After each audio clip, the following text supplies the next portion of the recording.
하나님의 말씀입니다. 경청하십시오.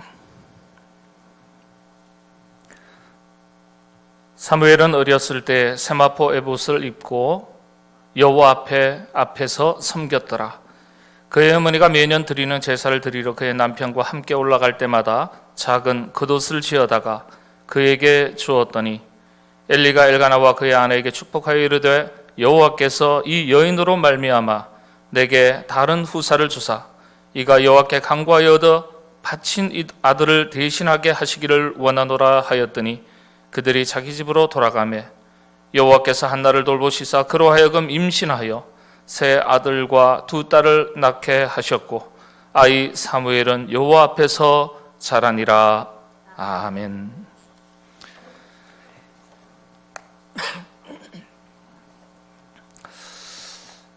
여러분들의 어린 시절 어떠하셨습니까? 잠깐 한 10초라도 한번 회상해 보시기 바랍니다. 여러분들의 어린 시절, 나의 어린 시절은 어떠했을까? 여러분의 가정은 어떠했고 주변 환경은 어떠했습니까? 어린 시절에 경험했던 수많은 기억들, 어떤 기억, 어떤 경험들이 떠오르십니까? 여러분의 어린 시절에 특징들이 있다면 어떤 것입니까? 이런 질문에 각각의 여러분들의 대답은 다 다를 것이라 생각합니다. 자, 그렇다면 사무엘의 어린 시절의 특징은 어떤 것일까? 오늘은 이 질문을 가지고 말씀을 살펴보겠습니다. 독일이 낳은 위대한 시인이자 독실한 크리스찬이었던 헤르만 헤세는 자신을 성찰하는 방법으로서 자신의 유년 시절, 다시 말씀드리면 어린 시절을 회상하라 그렇게 말했습니다. 순수했던 어린 시절과 성인이 된 지금의 자신을 비교하면서 영혼의 순수함을 잃어버리지 않고 잘 지켜왔는지 살피라는 의미입니다. 그리고 성인으로서 때묻지 않았던 그 어린 시절의 영혼의 순수함을 회복하고 지키라는 의미가 담긴 말입니다. 동시에 타인을 알아가는 방법으로서 그 사람의 유년 시절을 살펴보라 이렇게 헤르만 헤세가 말했습니다. 어린 시절, 유년 시절의 가정 환경, 가족 관계, 친구 관계, 이런 어린 시절 삶의 환경이 이후에 한 인간에게 얼마나 큰 영향을 미치는지를 알 수 있는 말입니다. 어린 시절의 환경과 경험이 한 사람에게 일평생 영향을 미칩니다. 그래서 어린 시절에 한 인간을 둘러싸고 있는 환경이 그것이 가정 환경이든지 사회 환경이든지 자연 환경이든지 모든 삶의 영역에서 얼마나 중요한지 모릅니다. 조금 극단적으로 표현한다면 인간은 환경에 절대적으로 지배를 받는 존재입니다. 정도의 차이가 있을 뿐이지 모든 인간은 환경에 큰 영향을 받는 존재인 것만은 분명한 사실입니다. 여러분의 어린 시절 환경 어떠하셨습니까? 어린 시절에 대한 기억과 감정은 말씀드린 대로 서로 다를 겁니다. 그렇지만 과거의 경험이 지금의 나를 형성하는 법입니다. 우리가 어떤 환경에서 무엇을 경험하고 살아왔는가에 대한 문제는 지금의 나 자신을 이해하는 데 있어서 아주 중요한 자산이 됩니다. 사무엘의 어린 시절 어떠했을까? 단순히 역사적인 기록을 살피자는 게 아니죠. 헤르만 헤세가 말했듯이 타인을 알아가는 하나의 방법으로서 사무엘의 유년 시절을 살펴보려는 것입니다. 사무엘의 어린 시절을 살핀다는 것은 사실 그의 영적 세계를 살피는 것입니다. 오늘 본문은 사무엘의 신앙 세계, 삶의 세계를 압축해서 보여주는 영적인 차원에서 사무엘의 삶의 세계, 신앙의 세계를 엿볼 수 있는 말씀입니다. 특별히 성경이 사무엘의 신앙 세계를 대변하는 세 가지 특별한 용어, 구절이 있습니다. 오늘 말씀에 보면은 18절이 사무엘의 어린 시절의 삶의 세계, 신앙 세계 전체를 다 압축하는 단어들이 기록되어 있습니다. 첫 번째가 어렸을 때라는 단어입니다. 그리고 두 번째는 세마포 에봇을 입고라는 단어입니다.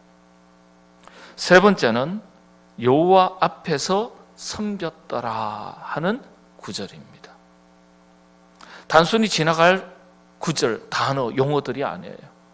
이 세 가지 용어 구절들 속에 사무엘 선지자의 신앙 세계 전체가 다 녹아나 있습니다.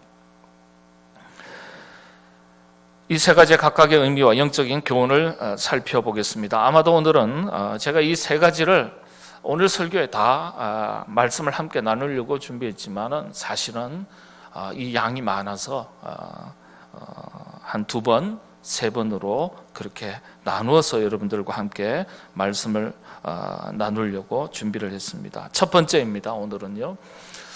어렸을 때에, 사무엘이 어렸을 때에 사무엘의 신앙 세계를 가장 먼저 엿볼 수 있는 단어입니다. 어렸을 때에, 이 어렸을 때라는 히브리어 단어는 나아르라는 단어입니다. 나아르. 직역을 하면 소년. 그런데 히브리어의 전통적인 문화권 속에서는 이 나아르라는 단어는 유년기에서 청년기까지를 이르는 말입니다. 그리고 굉장히 범위가 넓죠. 유아, 청소년, 영유아까지는 아니라 할지라도 유년, 그리고 소년, 청소년, 청년기까지를 다 포함하는 말입니다. 그래서 나아르란 말은 영유아기, 젖먹이 시절, 이제 아장아장 걷기 시작하는 시절, 이런 시절을 의미하는 단어는 아니에요. 그래서 이스라엘 전통 관습에서는 이 나아르라고 말하면 5살에서 15살 전후까지를 시기를 나타내는 단어로 사용됩니다. 그러니까 본문의 사무엘이 어렸을 때라는 말은요, 바로 이 시기를 말하는 거예요. 그런데 이 어렸을 때 시기가 어떤 의미를 가지고 있느냐? 네 가지의 관점에서 살펴볼 수 있습니다. 이 어렸을 때 가정, 문화, 습관, 그리고 선택이라는 관점에서 이 단어를 살펴볼 수 있습니다. 먼저 가정이라는 관점입니다. 어렸을 때에, 단순히 나이로서 어렸을 때가 아니라 어렸을 때의 사무엘의 가정을 말합니다. 신앙의 가정에서 믿음의 부모를 통해서 태어나고 자란 것을 말합니다. 참으로 복받은 일입니다. 신앙의 가정에서 태어나서 어려서부터 신앙의 울타리 안에서 보호받고 자란다는 것은요, 한 개인에게, 그리스도인들에게 얼마나 큰 축복인지 몰라요. 사무엘은 그렇게 어려서부터 여호와 신앙이라는 가정의 울타리 안에서 자라났습니다. 물론 이 신앙은 사무엘 자신이 선택한 건 아니에요. 부모님의 신앙의 전통과 유산을 물려받은 겁니다. 우리가 어렸을 때라는 이 말 속에서 가정 환경의 소중함을 다시 한번 확인할 수 있습니다. 어렸을 때라는 말은 부모에게 정성된 신앙을 물려받았다는 뜻입니다. 또 어릴 때부터 신앙생활이 몸에 밴 것을 말합니다. 어려서부터 신앙생활을 했으니까요. 사무엘의 신앙은 몸에 밴 신앙을 말합니다. 사도 바울과 같이 어떤 사건, 계기가 있어서 하나님을 만나고 신앙을 가지게 된 경우도 귀한 일입니다. 그런데 더 귀한 일은 부모님의 신앙의 유산을 물려받고 신앙의 울타리, 다시 말씀드리면 그런 신앙의 환경과 문화 속에서 나고 자라는 것은 더욱더 귀한 일입니다. 이와 같은 가정 환경의 1차적인 책임은 누구에게 있겠습니까? 부모에게 있는 겁니다. 부모로서 신앙의 가정이라는 울타리를 만들어줄 사명감과 책임감을 부모님의 입장에서는 무겁게 받아들이셔야 합니다. 특별히 우리의 자녀들이 어려서부터 가정에서부터 신앙의 유산을 잘 물려받을 수 있도록 부모님이 그런 신앙의 가정의 환경을 만드셔야 될 책임이 있습니다. 여러분들의 가정이 바로 그와 같은 가정이 되시기를 바랍니다. 그런 가정으로 만들어 나가야 할 그런 책임을, 사명을 여러분들이 잘 감당하시게 되기를 바랍니다. 두 번째는 이 어렸을 때라는 단어 속에서 우리는 문화라는 관점에서 살펴볼 수 있습니다. 문화신학자들은 조직신학, 실천신학 이런 신학의 분야가 있습니다. 역사신학 여러 가지 한 9개 분야로 나눕니다. 저는 실천신학에 상담 전공한 목사입니다. 그런데 문화를 전공한 사람이 있습니다. 기독교 윤리를 전공한 신학자들도 있고요. 그런데 문화신학자들은요, 사무엘이 어렸을 적부터라는 말의 의미를 단순한 나이의 개념을 넘어서 조금 더 사회적인 용어로 바꾸어서 설명을 합니다. 해석을 합니다. 문화라는 관점입니다. 사무엘의 탁월한 점은요, 평생을 맡겨진 일에 한결같았다는 점입니다. 변치 않았어요. 어릴 때부터 경험한 신앙의 문화가 한 사람의 신앙의 정체성을 결정짓습니다. 사무엘을 둘러싸고 있는 모든 생활 문화가 신앙의 문화였습니다. 이것이 사무엘로 하여금 평생을 한결같이 변치 않고 선지자의 길을 걷게 한 영적인 원동력이 되었다고 그렇게 평가를 합니다. 문화에 관한 성경의 중요한 한 구절이 있습니다. 로마서 13장 14절입니다. 오직 주 예수 그리스도로 옷 입고 정욕을 위하여 육신의 일을 도모하지 말라. 문화신학자들은 그리스도로 옷 입고, 이 구절 속에 그리스도로 옷 입고, 그리스도의 옷, 이것을 기독교 문화, 신앙의 문화라고 해석을 합니다. 우리가 다 이 세상을 살지만은 세속의 옷을 입고 사는 것이 아니라 그리스도로 옷 입고 신앙의 문화 속에서 살아가야 함을 이야기하는 것입니다. 이 점에서 우리가 깊이 돌아볼 것은 내게 있어서, 우리 가정에 있어서, 우리 자녀들에게 있어서 신앙의 문화가 얼마나 잘 자리 잡고 내가 그 속에서 살아가고 있는지 되돌아볼 필요가 있다는 것입니다. 여러분들에게는 어떤 신앙의 문화가 있습니까? 여러분, 예수 믿는 사람에게는 요즘은 예수 믿는 냄새가 나야 돼요. 평범한데 나중에 보니까 예수 믿는 사람이더라, 이게 아니라 여러분, 옷은요 드러나는 거예요. 한복 입으면 한국 사람이에요. 기모노 입으면 일본 사람이에요. 양복 입으면 서구의 사람이에요.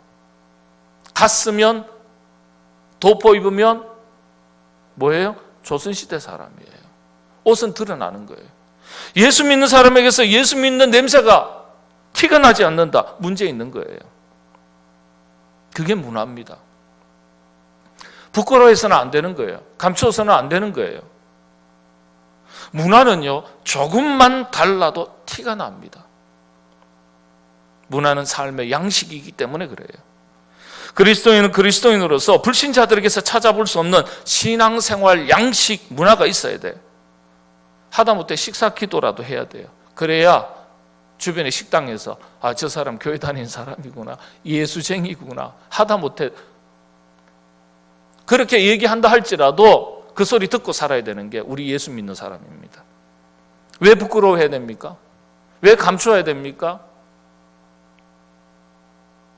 내가 그리스도인으로서 신앙의 문화가 빈약하다면 반성하고 참 좋은 신앙의 문화를 만들고 갖도록 노력해야 될 일입니다. 저나 여러분, 우리 모두 영혼의 세계를 세속 문화로 물들이지 않고 거룩한 신앙의 그리스도의 옷, 문화로 옷을 입으시기를 바랍니다. 세 번째, 어렸을 때라는 이 단어를 습관이라는 관점에서 또 우리가 그 의미를 찾아볼 수 있습니다. 우리나라 말에 3살 버릇 8까지 간다는 속담이 있습니다. 여러분들에게 어떤 습관이 있습니까? 어떤 습관이 있어요? 코 고는 습관요? 어떻게 아셨어요? 옆에서 일러주셨기 때문에. 사람들에게는 다양한 습관이 있습니다. 심리적인 습관도 있고요, 행동의 습관도 있습니다. 어떤 사람은 가만히 보면 유독 항상 말을 해도 부정적인 말을 해요. 어떤 사람은요, 항상 긍정적인 말을 해요. 물이 가득하네요. 물이 반밖에 없네요. 반이나 있네요. 관점이 달라요. 습관이라는 관점입니다. 어렸을 때부터 몸에 밴 습관은요, 평생을 간다는 의미죠. 3살 버릇 8까지 간다는 것. 여기에서 우리가 생각할 것이 하나 있습니다. 바로 습관이라는 점이에요. 습관이라는 것은 반복되어서 몸에 익숙한 상태로서 자연스러운 것을 말합니다. 몸에 밴 거예요. 불편하지 않아요. 모든 것이 습관화되어서 삶의 체질이 딱 맞추어진 경우라 하겠습니다. 성경은 사무엘의 신앙의 특징을 설명할 때 어렸을 때부터라고 기록한 것은 그 신앙 자체가 어릴 때로부터 생활 습관처럼 익숙하게 형성된 신앙인 것을 설명하는 것입니다. 신앙 생활이 체질화해서 몸에 밴 상태를 일컫는 것입니다. 우리에게 이것을 영적인 관점에서 한번 적용해 보는 것이 필요합니다. 그리스도인들에게는요, 신앙생활을 하면 할수록 신앙생활 자체가 습관으로 자리 잡아야 됩니다. 모든 신앙생활 내용이 익숙하고 편안하고 자연스러워야 합니다. 이게 무슨 뜻일까요? 주일이 되면 그리스도인들은 당연히 교회 가야 되고요, 예배 드리는 것이 불편하지 않아야 되고요, 기도 생활하는 것이 자연스러워야 되고요, 성도들과의 만남과 교제가 낯설지 않아야 합니다. 신앙이라는 이름으로 행해지는 모든 것에 대해서 습관화가 되어 있어야 돼요. 그래서 친숙해지는 것을 의미합니다. 신앙생활 수십 년 했는데도 주일날 교회 가는 것이 습관화되어 있지 않고, 기도 생활이 힘들고, 성경 읽는 것이 왠지 낯설고, 성도의 만남과 교제가 왠지 부자연스럽게 느껴진다면 아직 습관화되지 못한 신앙생활이라 그렇게 말할 수 있겠습니다. 개인 생활뿐만 아니라 공동체로서 신앙생활 모두 다 익숙해져야 합니다. 전도가 불편해져서도 안 되고요, 할렐루야 아멘이라고 고백하는 말이 어색하지 않아야 돼요. 예수 한번 믿어보세요, 불신자들이 그렇게 말하는 것이 부담스럽지 않아야 돼요. 이게 자연스러워야 돼요, 그리스도인들에게는. 코로나19로 인해서 한동안 예배와 집회, 여러 가지 모임과 교회 사역들이 중단되거나 생략되었습니다. 교회에서 멀어지기도 했고, 예배에서 멀어지고, 공동체에서 멀어지는 것이 현실이었습니다. 그런데 이것들이 불편하게 느껴져야 정상입니다. 불편하게 느껴져야. 이제 다시 예배를 회복하고 기도회를 회복할 때 이것이 불편하게 느껴지지 않아야 정상입니다. 당연한 것으로, 자연스러운 것으로 다가와야 합니다. 교회에서 멀어졌던 습관들이 있다면 이제는 교회에 더욱더 가까워지는 습관을 다시 회복하고 길러야 할 시점입니다. 창조적 예배 사역자라고 그렇게 일컬음을 받는 스티브 케이스라는 분이 있습니다. 현대인을 위한 하나님의 임재 연습이라는 참 좋은 책을 저술을 했는데 전 세계에 알려져 있는 하나의 하나님 임재 연습에 관한 책입니다. 이분이 이 책에서 예배 생활을 강조하면서 가장 중요한 거룩한 습관을 예배라고 설명했습니다. 거룩한 습관이 곧 영성이다, 이렇게 설명을 했습니다. 맞는 말이죠. 거룩한 습관이 곧 영성이라는 거예요. 가장 거룩한 습관, 중요한 습관은 예배라는 거예요. 왜 그렇습니까? 모든 신앙생활의 기초가 예배로부터 시작이 되기 때문에. 그래서 가장 먼저 습관화해야 될 신앙생활이 바로 예배생활입니다. 습관화된 예배생활이 중단되거나 멀어질 때는 이게 불편하게 다가와야 돼요. 예배 드릴 땐 드리고 안 드려도 편하고, 아니요. 불편해야 돼요. 불편해야 돼요. 요한복음서 4장 14절에서 15절 말씀이 이 예배에 대한 중요한 의미를 담고 있는 말씀인데 이렇습니다. 내가 주는 물을 마시는 자는 영원히 목마르지 아니하리니 내가 주는 물은 그 속에서 영생하도록 솟아나는 샘물이 되리라. 여자가 이르되 주여 그런 물을 내게 주사 목마르지도 않고 또 여기 물 기르러 오지도 않게 하옵소서. 기구한 운명에 놓여 있었던 한 여인이, 부끄러움 많은 여인이 뜨거운 대낮에 땡볕에 동구밭 우물가에 물 기르러 왔습니다. 아침 저녁으로 물 기르러 다니는 거예요. 구약의 관습에는. 자, 그곳에서 예수님을 만났습니다. 예수님과의 주고받는 대화 속에서 다시는 목마르지 아니할 물이 내게 있다 이렇게 말씀을 하시니까 이 여인이, 목마른 여인이 마시면 다시는 목마르지 아니할 물이 있다는 주님의 말씀에 그런 물이 있다면 저에게 좀 주십시오. 제가 다른 사람의 눈치를 보면서 이 대낮의 땡볕에 물 기르러 오지 않도록 그 수고를 끝내도록 그런 물 좀 주십시오. 육신의 목마름을 채우는, 단순히 목마름이 아니에요. 물만이 아니에요. 인생의 수많은 이 땅을 살아가는 생명을 유지하기 위해서 필요한 모든 것을 삶의 조건을 이야기하는 거예요. 그런 것들이 필요했다는 거예요. 그런데 예수님께서는 이 여인에게 물 대신 말씀하신 것이 어떤 것입니까? 예배를 말씀하시는 거예요. 영혼의 갈급함은 물로 채워지는 것이 아니라 하나님의 임재로 채워지는 것을 가르쳐 주시는 거예요. 그래서 하나님의 임재를 경험하는 근본이 예배인 것을 가르쳐 주시는 겁니다. 그러면 너 세상에 목마른 것들이 부족해도 있어도 너 목마르지 않는 인생 살아갈 수 있다. 이렇게 가르쳐 주시는 거예요. 그래서 서두에 오늘도 예배 부름의 말씀과 동일한 말씀인데 요한복음서 4장 23절 24절의 말씀입니다. 아버지께 참되게 예배하는 자들은 영과 진리로 예배할 때가 오나니 곧 이때라. 아버지께서는 자기의 이렇게 예배하는 자들을 찾으시느니라.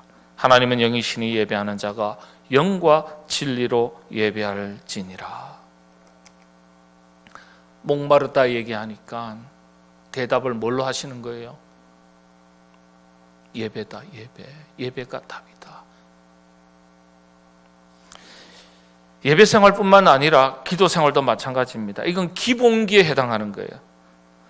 습관화된 신앙생활의 한 단면을 보여주는 성경 구절이 있습니다. 다니엘의 이야기예요. 다니엘서 6장 10절의 말씀이죠. 다니엘이 이 조서에 왕의 도장이 찍힌 것을 알고도 자기 집에 돌아가서는 윗방에 올라가 예루살렘으로 향한 창문을 열고 전에 하던 대로, 어떤 성경 구절에서는 습관에 따라 이렇게 번역을 했습니다.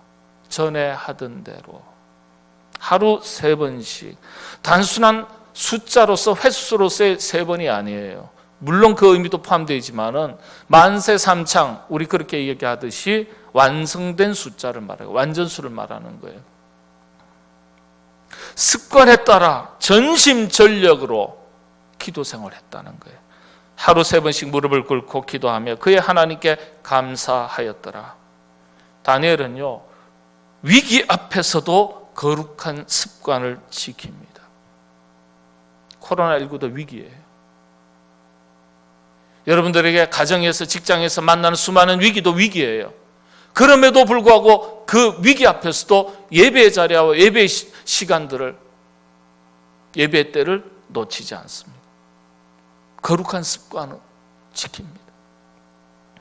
여러분, 거룩한 습관은 어떤 것도 막을 수가 없습니다. 습관으로 자리만 잡는다면. 여러분들이 신앙생활을 오랫동안 해오셨지만 아직도 습관화되지 못한 신앙생활 내용들이 있으시다면 예배는 물론이고요, 체질화, 습관화 시키시게 되기를 바랍니다. 익숙하고 친숙한 것으로 받아들여지기 위해서는요, 반복하셔야 돼요. 뜸뜸이 하시면 안 돼요.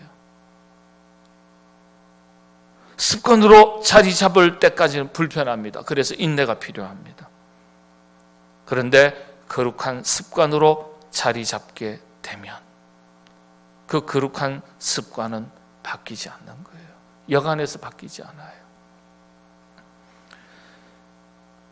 여러분들에게 거룩한 습관이 잘 자리 잡으시게 되기를 바랍니다.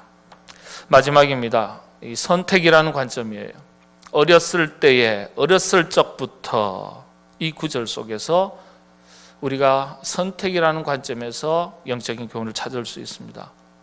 에이든 윌슨 토저 목사님, 이 시대의 선지자라고 일컬음을 받는 훌륭한 목사님이죠. 돌아가셨는데 이분에 관한 책들은 전부 제가 다 가지고 있습니다. 이분의 저서라 그러면 제가 다 구해서 제가 다 가지고 있습니다. 참 영적 깊이를 돌아볼 수 있는 참 좋은 책들입니다. 여러분들이 또 좋은 책이라고 하면 다 사서 또 읽어보시면 제가 앞으로 설교할 때 인용할 구절이 없는데 들으시고 그냥 흘려보내십시오. 책이 비싸니까. 에이든 윌슨 토저 목사님, 물론 책에서만 인용하지 않고요, 이분의 얽힌 여러 가지 교회사적인 내용들, 그런 자료들은 여러분이 찾기가 어려우실 겁니다. 그런데 이 토저 목사님은 어렸을 때라는 이 구절에 대해서 선택이라는 관점으로 재해석을 하셨어요. 다시 말씀을 드리면 어머니 한나는요, 사무엘을 어려서부터 하나님을 선택하도록 가르치고 그런 기회를 제공했다는 뜻이에요. 대제사장 엘리에게 데려가서 성전에서 제사를 배우고 성전을 돌보고 여호와 하나님을 섬기면서 자라도록 그런 양육 환경을 제공했다는 거예요. 이건 누구의 선택이죠? 어머니 한나의 선택이에요. 사무엘 자신의 선택이 아닙니다. 그런데 이 선택이 사무엘에게로 이어지는 것이에요. 그래서 어렸을 때라는 이 구절의 의미를 선택이라는 개념으로 관점에서 설명하는 거예요. 더 간단하게 설명을 드리자면 어머니 한나는요, 세상을 선택한 것이 아니라 하나님을 선택한 것이라는 거예요. 어떻게 얻은 아들입니까? 귀한 아들을 얻고서 곁에 두고 오기야 금이야 금이야 오기야 품에 안고 키우고 싶은 어머니의 간절한 마음은요, 두말할 필요가 없습니다. 그런데 자신의 품에서 과감하게 아들 사무엘을 떼어냅니다. 그리고 대제사장 엘리에게로 데려갑니다. 그리고 그에게 맡깁니다. 성경은 이것을 여호와께 드린다고 표현했습니다. 여호와께 드린다. 여호와께 드렸다. 이건요, 드리기 이전에 선택의 문제를 보여주는 거예요. 세상을 선택하지 않고 어머니 한나는 하나님을 먼저 선택했다는 의미예요. 결국 이 신앙의 유산이 사무엘에게로 이어져서 사무엘은 모든 일에 하나님을 먼저 선택하고 하나님의 뜻을 먼저 구하고 하나님의 영광을 위해서 살아갑니다. 모전자전이에요. 모전자전.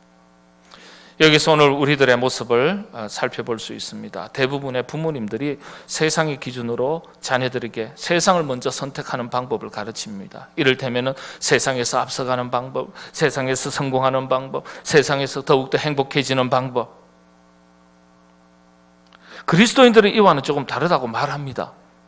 영적인 선택과 성공을 말합니다. 그런데 실상은요, 그리스도인들조차도 하나님께 영광, 하나님 먼저라고 말하지만은 우리는 우리 자신도 스스로 알게 모르게 우리 자신의 유익과 만족, 성공과 행복을 위해서 세상을 먼저 선택하는 일이 많습니다. 자녀들에게도 신앙을 먼저 선택하도록 가르치는 것이 아니라 하나님께 먼저 영광, 하나님께 영광, 하나님 먼저라고 말하면서도 우리의 의식 속에서 나도 모르는 사이에 세상을 먼저 선택하는 방법이 묻어난다는 거예요. 그리고 그런 묻어나는 이 영향력이 자녀들에게도 전달된다는 거예요. 자녀들에게도 하나님의 이름을 가르치지만은 실상은 세상을 먼저 선택하는 법을 가르치고 있다는 거예요. 여러분, 어렸을 때 하나님을 먼저 선택하고 하나님께 드려진다는 게 결코 쉬운 일이 아닙니다. 그런데 어머니 한나는 이것을 먼저 선택했습니다. 어머니의 신앙의 전통이 사무엘에게로 자연스럽게 물려지는 것입니다. 왜인 줄 아십니까? 아무리 대제사장 엘리에게로 보내져서 마치 여러분들 어린 동자승이죠. 어릴 때 부모 곁을 떠나서 출가해서 암자해서 생활하는 것처럼 부모님과 헤어진 채로 생활할지라도 적어도 소년 시절까지는 정기적으로 집으로 돌아와서 생활하는 전통이 구약시대에 있었습니다. 그때마다 한나가 다시 만나는 사무엘 얼마나 반갑고 얼마나 그리웠을 것 같습니까? 아들 사무엘 역시 어머니 아버지의 형제의 품이 얼마나 그리웠겠습니까? 집에서 가족들과 함께 살고 싶은 소망과 갈등은 없었을까요? 그런데 놀랍게도 한나에게서도 사무엘에게서도 그런 갈등과 고민의 흔적은 전혀 찾아볼 수 없습니다. 수많은 만남과 헤어짐이 모자지간에 부자지간에 형제지간에 있었을 텐데 사무엘은 언제나 성전 중심으로 살았습니다. 그런 갈등과 고민의 흔적을 나타내는 단어나 구절이 없습니다. 이건 선택의 문제예요. 어머니 한나나 아들 사무엘이나 자기 소망을 따라서 살았던 사람들이 아니에요. 사명을 따라서 살았던 사람들입니다. 이 사람들의 이야기예요. 언제나 하나님을 선택하고 하나님의 뜻을 먼저 구하고 찾고 따라서 살았던 사람들의 이야기인 것입니다. 이 이야기를 통해서 성경은 우리에게 이렇게 가르쳐주고 있습니다. 수많은 선택 앞에 선 우리들에게 이렇게 말합니다. 여러분, 제가 말씀드린 대로 지난 시간에 사무엘 상하, 열왕기 상하는 한 권의 책이라고 말씀을 드렸습니다. 같은 맥락에서 찾아보셔야 된다고 말씀드렸습니다. 열왕기상 18장 21절에 기록된 말씀입니다. 제가 봉독해 드리겠습니다. 엘리야가 모든 백성에게 가까이 나아가 이르되 너희가 어느 때까지 둘 사이에서 머뭇하려느냐.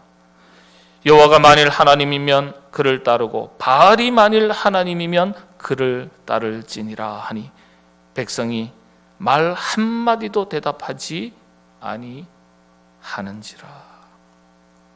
언제까지 머뭇하려느냐. 선택해라. 하나님을 선택하든지 세속을 선택하든지 선택하라는 거예요. 우리의 입술로는 하나님의 영광, 하나님을 선택한다고 말하지만은 정작 우리의 내면 세계 속에서는 자신도 모르게 언제나 세속의 기준을 먼저 선택하고 세상의 방법을 먼저 선택하고 세상의 소망을 먼저 선택하고 따라 살아가는 모습이 우리 안에 있을 수 있다는 거예요. 여러분, 선택에 관해서 두 가지 중요한 두 가지 기준이 하나 있어요. 두 가지 중요한 요소가 있습니다. 첫 번째는 목적이에요. 두 번째는 기준이에요. 선택에 있어서 내가 무엇을 선택해야 할까? 목적이 선해야 돼요. 그리스도인들은 삶의 목적에서 어긋나거나 벗어나면 실패합니다. 삶의 목적 그리고 기준이 중요합니다. 무엇을 선택하든지 영적인 기준이 분명해야 하고 벗어나지 않아야 돼요. 그래서 삶의 목적이 중요하고 이건 사명에 대한 문제예요. 그것을 위한 영적 기준이 세워져야 합니다. 그래야 그것이 하나님께 영광이 됩니다. 말씀을 마칩니다. 우리가 영적으로 더 깊은 그리스도인이 되기를 원한다면, 영적으로 더 깊은 그리스도인의 삶을 살려고 애쓰시겠다면 방금 말씀드린 이 네 가지 꼭 기억하셔야 합니다. 어렸을 때라는 이 단어 속에서 우리의 믿음의 가정을 돌아보고 신앙의 문화를 돌아보시고 내 안에 거룩한 습관이 잘 자리 잡았는지 돌아보시고 내 안에 삶의 목적이 분명한지 그리고 일상을 살아갈 때 영적인 기준이 분명한지 돌아보시고 여러분들 자신의 신앙을 잘 관리하시면서 영적인 승리 큰 열매를 맺으며 살아가시는 여러분 되시기를 바랍니다.